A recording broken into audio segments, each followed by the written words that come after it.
22 de mayo de 1960, 3:11 de la tarde. En el sur de Chile, la tierra se rompe a lo largo de 1000 kilómetros. La magnitud, 9,5. Es el terremoto más poderoso jamás registrado por un instrumento humano. 6 minutos. Tanto duró el temblor. En esos 6 minutos, la corteza terrestre liberó más energía sísmica que todo lo registrado en el planeta durante el resto del siglo XX sumado. Una ruptura de 1000 kilómetros de longitud, 30 metros de desplazamiento entre dos placas. El suelo de la ciudad de Valdivia descendió 2 metros bajo el nivel del mar.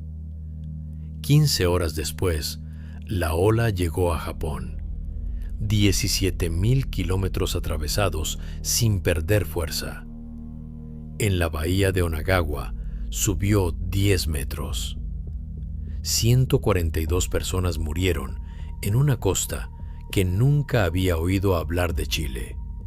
En Hilo, Hawái, 61 muertos. En Filipinas, otros 20. Una sola ola. 4 continentes. 2 días después de la sacudida, el volcán Cordón Caule entró en erupción. Una semana después, el lago Riñihue empezó a subir 24 metros sobre lo normal. Si rompía, 4.800 millones de litros de agua barrerían lo que quedaba de Valdivia. Una sola catástrofe geológica. 3 actos. La Tierra no había terminado. Los antiguos pobladores mapuches de la región tenían un nombre para esto. Lo llamaban Tren Kai, la lucha entre 2 serpientes bajo la tierra. Los japoneses lo llamaron Jishin. Los hawaianos lo vieron como castigo de Pele. Continentes diferentes, lenguas diferentes, un mismo recuerdo de tierra que se levanta. Versión oficial de mayo de 1960. Un terremoto fuerte, magnitud aproximada 8,5. Eso dijeron los primeros boletines. Tardarían décadas en corregir esa cifra. La razón es incómoda. Los sismógrafos del mundo no estaban diseñados para registrar un evento de esa clase. Las plumas se salieron del papel. El instrumento más sensible que tenía la humanidad en aquel momento saturó. La cuestión no es si fue el terremoto más fuerte de la historia registrada. Eso está confirmado. La cuestión es ¿por qué allí? ¿Por qué entonces? ¿Por qué la ciencia oficial de 1960 no podía explicar lo que acababa de pasar? ¿Y por qué la escala misma con la que medimos los terremotos tuvo que rehacerse después de ese día? ¿Quién mide la energía cuando el instrumento se queda corto? ¿Y si la maquinaria que rompió Chile en 6 minutos sigue funcionando hoy bajo nuestros pies, qué otras zonas del planeta están en cola? Hacia el final de este vídeo quedará claro por qué 3 laboratorios del mundo dieron 3 magnitudes distintas para el mismo evento. ¿Por qué un ingeniero chileno tuvo que detener un lago con 700 hombres y palas? ¿Y qué tramo del Pacífico, uno solo, con nombre concreto, lleva 325 años sin moverse y la aritmética geológica no negocia? 21 de mayo de 1960, 6:02 de la mañana, 40 horas antes del gran terremoto. La tierra del sur de Chile tembló por primera vez. Magnitud 8,1. Una sacudida que, en cualquier otro contexto histórico, habría sido recordada como una de las grandes catástrofes sísmicas del siglo. La ciudad de Concepción quedó parcialmente destruida. Pero ese terremoto no entró en la historia con nombre propio. Quedó como nota a pie de página, como el aviso. Los habitantes de Valdivia escucharon un rugido subterráneo antes del primer movimiento. profundo, continuo, parecido al paso de un tren bajo la casa. El sonido precedió al temblor por unos segundos, suficientes para que muchos salieran de sus casas. Esa diferencia salvó vidas que, sin el rugido, se habrían perdido bajo el tejado. 22 de mayo. La gente del sur de Chile no había dormido. Las réplicas se sucedieron toda la noche. Cuando llegó al evento principal a las 3:11 de la tarde, la mayoría estaba ya fuera de los edificios. Por ese motivo, una catástrofe de magnitud 9,5 produjo entre 1.500 y 6.000 muertos en Chile, una cifra terrible, pero infinitamente menor que la que habría producido si el evento hubiese sorprendido a todos durmiendo. El sismólogo estadounidense Hugo Benioff, del Instituto de Tecnología de California, recibió la señal en Pasadena. Las plumas de los sismógrafos de Caltech registraron una vibración que duró días. La Tierra entera resonó. El planeta sonaba como una campana golpeada. Benioff lo describió en términos técnicos: oscilaciones libres del globo terrestre. En palabras simples, la Tierra vibró como un instrumento musical durante semanas después del impacto. En la estación sismológica de Estrasburgo, en Francia, los técnicos al principio creyeron en un error del aparato. La amplitud era demasiado alta. Comprobaron los cables, las conexiones, la calibración. No había error. Lo que llegaba desde el otro lado del planeta era la onda real. Las casas de Valdivia construidas en madera, según la tradición del sur, resistieron mejor que las de hormigón. La madera flexa, el hormigón se rompe. Una lección de ingeniería sísmica que el mundo aprendería en las décadas siguientes, pagada en 1960 con la ciudad entera. Pero la verdadera catástrofe no había llegado todavía. El temblor cesó a las 3:17 de la tarde. Las personas regresaron a las calles a evaluar los daños. Algunas se acercaron a la costa para ver el mar, y aquí empieza la segunda historia, porque el océano, durante varios minutos, hizo algo que casi nadie en aquella costa había visto nunca antes. El agua se retiró, cientos de metros. Dejó al descubierto el fondo de la bahía, peces saltando en la arena seca, barcos varados sobre el lodo. La gente caminó hacia el agua que se iba, sin saber que el océano regresa. En 1960, la sismología era una ciencia joven. La escala de Richter, el instrumento estándar para medir terremotos, tenía menos de 30 años de vida. Charles Richter, su creador, trabajaba todavía en Caltech, y la escala que llevaba su nombre, en mayo de 1960, falló. La escala de Richter mide la amplitud de las ondas sísmicas en un sismógrafo estándar. Para terremotos pequeños y medianos funciona bien. Para los grandes, no. A partir de magnitud 8,5 aproximadamente, la escala se satura. Significa que un sismo de 8,7 y otro de 9,5 aparecen casi iguales en el registro. La pluma del aparato ya no puede subir más alto. Eso fue exactamente lo que pasó en Pasadena.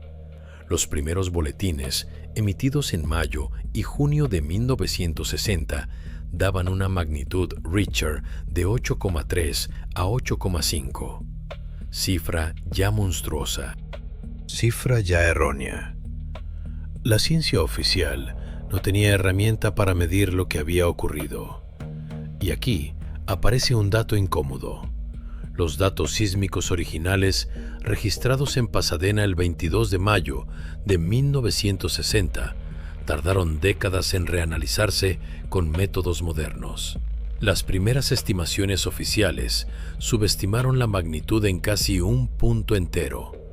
Un punto en la escala logarítmica significa 10 veces más energía liberada. La diferencia entre lo registrado y lo real era de un orden de magnitud. El sismólogo japonés Hiroo Kanamori dedicó parte de su carrera a este problema. En 1977, 17 años después de Valdivia, publicó un trabajo que introdujo un nuevo concepto: la magnitud de momento sísmico. Símbolo: M con subíndice W. Esa escala no mide la amplitud de la onda, mide la energía mecánica liberada por la ruptura. Es la escala que se usa hoy para los grandes terremotos del planeta. Y entonces apareció en el informe una línea que lo cambió todo. Aplicada la nueva escala al evento de Valdivia, la magnitud subió de 8,5 a 9,5. Un punto entero. 10 veces más energía. La escala con la que el mundo mide terremotos hoy se rehizo, en parte, para poder describir lo que había ocurrido en Chile en 6 minutos. Hay una idea que circula en los manuales y que merece atención: la tectónica de placas. El concepto de que la corteza terrestre se mueve en grandes fragmentos rígidos todavía no era una teoría aceptada universalmente en mayo de 1960. La aceptación general llegaría hacia 1967. Valdivia ocurrió justo en el periodo en que los geólogos discutían si los continentes podían moverse o no. El terremoto más grande jamás registrado se produjo antes de que la ciencia tuviera un marco teórico completo para explicar por qué había ocurrido. Esta paradoja define al evento. La humanidad disponía de instrumentos para registrar la sacudida. No disponía de teoría para entenderla. La maquinaria geológica que rompió Chile estaba operando a una escala que la ciencia oficial aún no había aprendido a leer. Y mientras los sismógrafos del mundo seguían vibrando con los ecos de la ruptura, el Océano Pacífico ya estaba ejecutando la segunda parte del plan. La ruptura del fondo marino frente a la costa chilena desplazó un volumen de agua difícil de imaginar. 1 kilómetro cuadrado de océano subió varios metros en cuestión de segundos. Ese desplazamiento generó una onda que viajaría a 700 kilómetros por hora, la velocidad de un avión comercial, atravesando el Pacífico de extremo a extremo. En Chile, el tsunami golpeó la costa entre 15 y 30 minutos después del temblor principal. Olas de hasta 25 metros en algunos puntos. Pueblos pesqueros enteros, Queule, Tolten, Maullín, quedaron borrados del mapa. La gente que había bajado a la playa a ver el fondo descubierto no tuvo tiempo. El agua regresó con la altura de un edificio de 8 plantas. 15 horas después, a las 9:11 de la noche, hora local del 22 de mayo, la ola llegó a Hilo, en la isla grande de Hawái. El sistema de alerta de tsunami del Pacífico había sido creado en 1949 precisamente para situaciones como esta.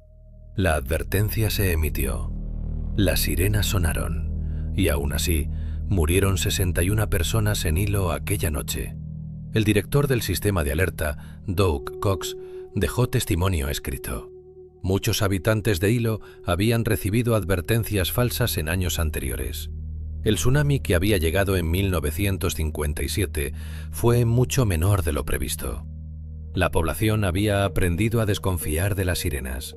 Cuando llegó la advertencia real, en mayo de 1960, una parte de la gente decidió quedarse. La ola entró en la bahía de Hilo con 10,7 metros de altura. Arrastró edificios completos hacia el interior.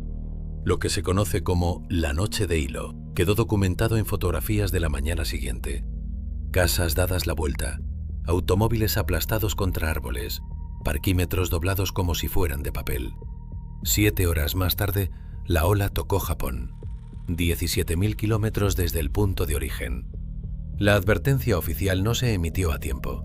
Japón, que tiene uno de los sistemas de detección sísmica más avanzados del mundo, no consideró creíble que un terremoto en Sudamérica produjera una ola peligrosa en sus costas.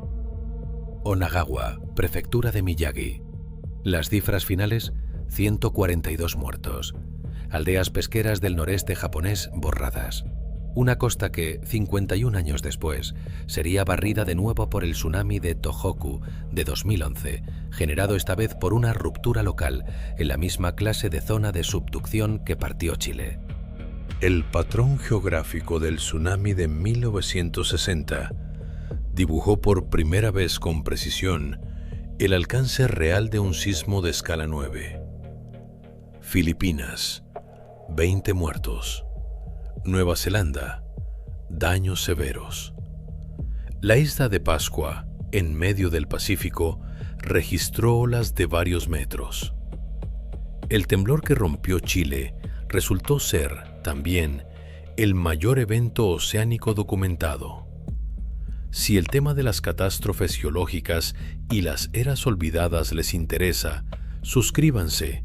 Quedan muchas historias por delante que no están en los libros de texto. Y aquí volvemos.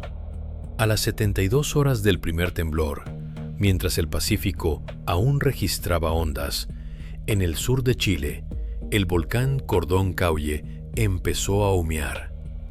La Tierra no había terminado. 24 de mayo de 1960, 38 horas después del terremoto principal, una fisura de 24 kilómetros se abrió en el flanco del Cordón Caulle, en los Andes patagónicos. La erupción duró 59 días. Columnas de ceniza alcanzaron 8 kilómetros de altura. El acoplamiento entre el sismo y la erupción volcánica está documentado. La ruptura cortical de la placa de Nazca contra la sudamericana abrió literalmente el camino del magma hacia la superficie. Pero el desastre real, el que casi destruyó Valdivia por segunda vez, no fue el volcán, fue el agua. El temblor del 22 de mayo provocó deslizamientos masivos en las laderas de los Andes del sur. 3 avalanchas gigantes bloquearon completamente el cauce del río San Pedro, el único desagüe natural del lago Riñihue. Sin salida para el agua, el nivel del lago empezó a subir. Día tras día, centímetro tras centímetro. A los pocos días, la situación estaba clara. El lago había aumentado 24 metros sobre su nivel normal. 4.800 millones de metros cúbicos de agua acumulados detrás de un dique natural inestable, formado por tierra removida, piedras y árboles arrancados. Si la barrera cedía de golpe, una pared de agua bajaría por el valle del San Pedro hasta Valdivia, a unos 100 kilómetros aguas abajo. La ciudad, ya destruida en un 70%, quedaría bajo varios metros de inundación. Lo que el terremoto no había arrasado, lo arrastraría el lago. El gobierno chileno encargó la operación al ingeniero Raúl Sáez Sáez, jefe técnico de la Empresa Nacional de Electricidad. Sáez ya había trabajado en obras hidráulicas en la zona, conocía el terreno. Llegó al sitio el 25 de mayo con un equipo reducido. Lo que vio lo describió después con palabras secas en su informe técnico. La barrera podía romper en cualquier momento, y una rotura súbita era inaceptable. La solución técnica era contraintuitiva. Si el dique iba a romper, había que hacerlo romper de forma controlada. Excavar canales en la barrera para vaciar el lago de manera gradual, antes de que la presión del agua hiciera saltar todo el bloqueo a la vez. La operación se llamó después el Riñiguazo. 700 hombres trabajaron durante 2 meses en condiciones extremas, con palas, picos, dinamita controlada y la maquinaria pesada que se pudo trasladar por carreteras parcialmente destruidas. La temperatura nocturna en los Andes del sur descendía bajo cero. La lluvia y la nieve no se detuvieron. Los informes técnicos completos de aquella operación no se publicaron hasta los años 80. El canal se completó. El agua empezó a salir de forma controlada. El 24 de julio, 2 meses exactos después del terremoto, el nivel del lago había descendido lo suficiente para descartar la rotura catastrófica. Valdivia, lo que quedaba de ella, se salvó por segunda vez. Raúl Sáez Sáez nunca buscó el protagonismo público de aquella operación. Su informe técnico se conserva en los archivos de la empresa eléctrica chilena. La operación Riñiguazo es estudiada hoy en escuelas de ingeniería como uno de los rescates hidráulicos más complejos jamás ejecutados. una respuesta humana a una cadena geológica que no había hecho más que empezar. La cadena entera tiene una sola causa, una sola maquinaria física que sigue operando hoy bajo el continente sudamericano sin haber cambiado de ritmo. La placa de Nazca, una porción del fondo del Océano Pacífico, se desplaza hacia el este. Velocidad de avance, aproximadamente 8 centímetros al año. Es uno de los movimientos tectónicos más rápidos del planeta. Al chocar contra el borde occidental del continente sudamericano, la placa de Nazca se hunde por debajo de la placa sudamericana, formando una zona de subducción que recorre toda la costa chilena, de norte a sur, durante más de 4.000 kilómetros. Esa subducción no es uniforme ni continua. Las dos placas no se deslizan suavemente, se enganchan. Durante décadas o siglos, las superficies de contacto permanecen bloqueadas mientras la placa de Nazca sigue empujando. La tensión se acumula, la corteza se deforma y entonces, en un instante, el bloqueo cede. Centenares de kilómetros de roca saltan a la posición que la geología había estado reclamando. Esa liberación brusca es el terremoto. En el caso de Valdivia, el segmento que se dio tenía unos 1.000 kilómetros de longitud y el desplazamiento entre placas alcanzó aproximadamente 30 metros. Esa es la cifra que produce magnitud 9,5. No fue un evento anómalo en el sentido físico, fue la mecánica normal de una zona de subducción funcionando a su escala máxima conocida. Las consecuencias del terremoto fueron tan grandes que entraron en la astronomía. La redistribución de masas en la corteza terrestre, provocada por la ruptura, alteró ligeramente el momento de inercia del planeta. Los relojes atómicos de la época, los más precisos jamás construidos hasta entonces, registraron una variación en la duración del día, microsegundos, pero medibles. La Tierra, por unos instantes, giró más rápido. 25 años después, otra catástrofe transpacífica volvió a hacerlo. En 2011, el terremoto de Tohoku en Japón, magnitud 9,0 o 9,1 según la fuente, también acortó el día en microsegundos y desplazó el eje terrestre algunos centímetros. La maquinaria es la misma: subducción, bloqueo, acumulación, ruptura. Lo que cambia es el segmento que se mueve cada vez. Chile, Japón, Alaska, Indonesia, la costa noroeste de Estados Unidos. Todos esos lugares comparten el mismo mecanismo. La diferencia es solo cuándo le toca a cada uno. Y aquí aparece la pregunta que la sismología contemporánea aún no puede responder con precisión. ¿Cuánto tiempo necesita un segmento de subducción para acumular la tensión necesaria para producir un evento de magnitud 9? La respuesta varía entre 200 y 1000 años, según la zona. Para Valdivia el ciclo conocido es de unos 280 años. El terremoto anterior comparable, en 1575, también produjo un tsunami que cruzó el Pacífico. Significa que el segmento que rompió en 1960 ha estado desde entonces acumulando tensión nuevamente. 65 años de carga. La aritmética geológica no tiene calendario humano, pero tampoco tiene amnesia. Las placas no olvidan dónde estaban. Y lo que pasó en 6 minutos del 22 de mayo de 1960 no fue el final de una historia. Fue un capítulo en una secuencia que continúa. Hay un lugar en la costa noroeste de Norteamérica donde la Tierra no se ha movido desde el 27 de enero de 1700. Esa fecha no se conoce por documentos locales. Los habitantes de la costa no la registraron en escritura. Se conoce por archivos japoneses. Aquella noche, en pueblos pesqueros del este de Japón, una ola llegó sin terremoto previo, sin sacudida en suelo japonés, una ola sin causa visible. La llamaron Orphan Tsunami, el tsunami huérfano. Tardaron 3 siglos en encontrarle padre. El padre estaba en otra orilla del Pacífico. La zona de subducción de Cascadia, 1000 kilómetros de costa desde el norte de California hasta la isla de Vancouver, había roto la noche del 26 al 27 de enero de 1700. Magnitud estimada 9. La onda cruzó el océano y golpeó Japón 9 horas después.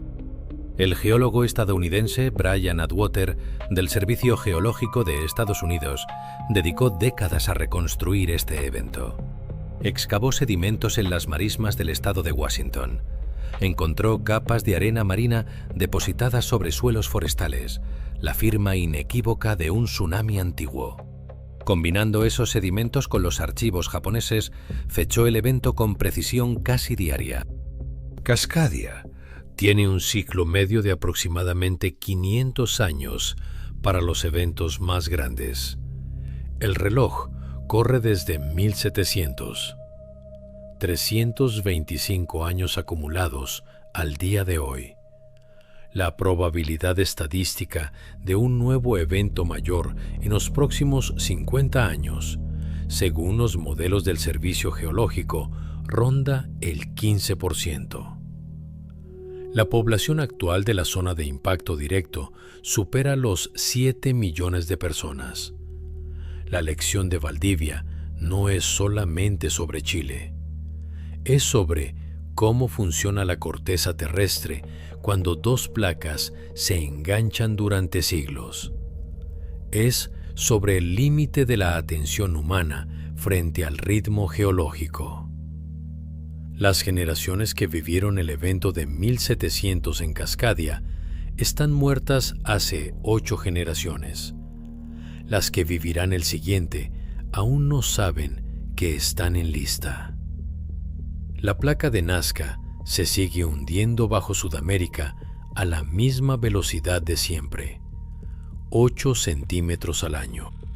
La placa Juan de Fuca se hunde bajo Norteamérica a unos 4 centímetros al año. La de Filipinas avanza bajo Japón. La de Pacífico se desliza bajo Alaska. La aritmética es simple y la aritmética no negocia. Si están cerca del tema de las catástrofes que la geología tiene apuntadas, pero que aún no han llegado, suscríbanse al canal y activen las notificaciones. Analizamos regularmente este tipo de procesos.